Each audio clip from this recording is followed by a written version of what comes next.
welcome to the Enthink SmartForm demo. SmartForm is a module that allows authors to easily and simply create forms inside the CMS software. Editors want a tool that acts like a text editor, which gives them the ability to manage and create forms. Something that non-technical people can use in a very simple, easy-to-use format. Today, inside of RedDot, the only form creation that exists is by administrators building forms for authors. Or in some cases, administrators build multiple form elements that allow authors to create forms. However, this can create multiple workflows. And in some cases, in a form filled with 20 or 30 different form fields, you could have 20 or 30 different workflows initiated. This is not very user-friendly. I have a page open that has a form already pre-built into the page that we're going to look at. This is a form on our support page, which allows people to contact us for support. In this case, we have the option to edit the form, and the creation of the form essentially works the same way. We click on the red dot and click on the SmartForm red dot. This opens the SmartForm interface. Now we'll look at some of the fields inside of SmartForm and how the tool works, including the user interface and some of the functions inside of SmartForm. Across the top, we have some administrative functions for the form itself. The main settings are the same field that will be open the very first time you create a form from scratch. In this case, it is accessible from a form that has already been created. The form settings allow you to give it an actual name, a page redirect, or a thank you URL, and to pick the handlers. SmartForm comes bundled with two handlers, a mail-to handler and a database handler. SmartForm also allows you to integrate into any third-party handler. The mail-to handler has a simple field of the email address for the form to be submitted to, and an email subject form to allow you to manage that field more effectively. The database handler has a simple reporting function that's attached, and some intelligence that's built into the database records that allow you to manage and control that information over a long-term basis. For example, when large amounts of data are changed in a form, a new record is created in the database to ensure the integrity of previous forms and that no data is lost. The last administrative function inside of SmartForm is hidden fields. This allows more advanced functionality inside the form itself and also integration into the live server product. At this point, we can focus on the two main windows being our work area and our toolbar. This is an active workspace, and as the changes are made, you will see them here without having to go back and preview the pages. You have a toolbar with all of the different form fields that you are allowed to build and use inside of SmartForm, and this work area being organized into a two-column layout. The columns can be organized into center, left, and right justified for different layouts. The cosmetic look and feel of the form will be driven by your CSS. These form fields allow for drag-and-drop elements and remove them as necessary.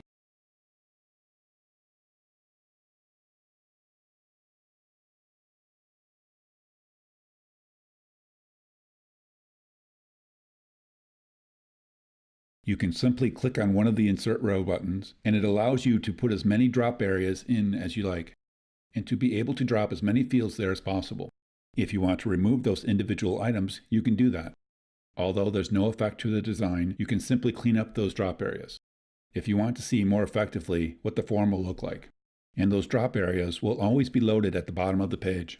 Let's look at some individual elements inside the form fields, starting with the most simplistic one, which is the text or label field.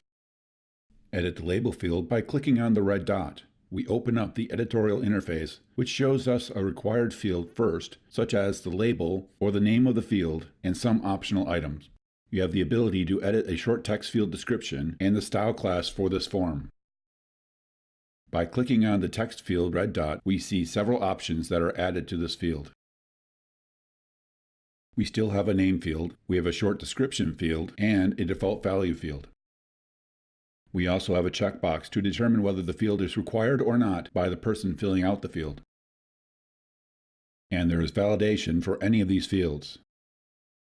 In this case, we have a choice of several different validations: numeric, email, text, and custom.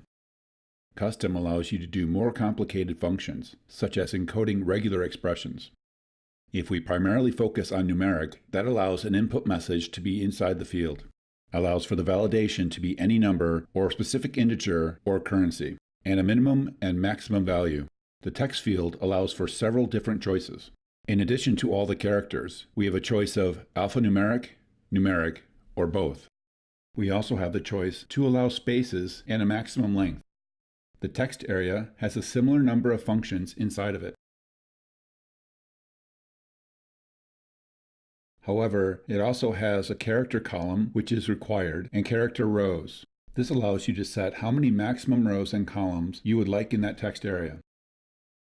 We have the require field to determine whether or not the field is required, and levels of validation inside the form fields.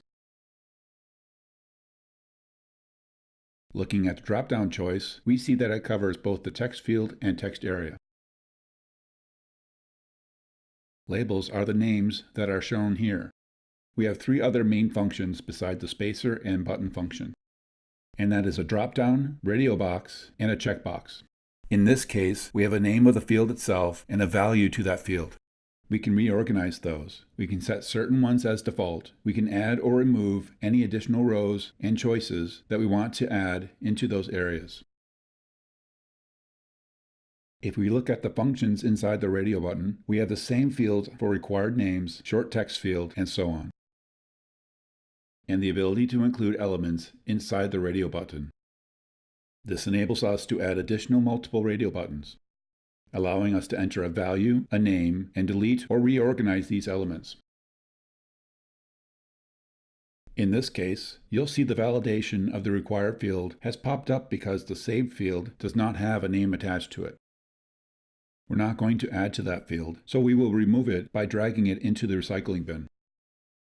This leaves us with two components left on the toolbar: the spacer, which adds space between individual form fields, and the button.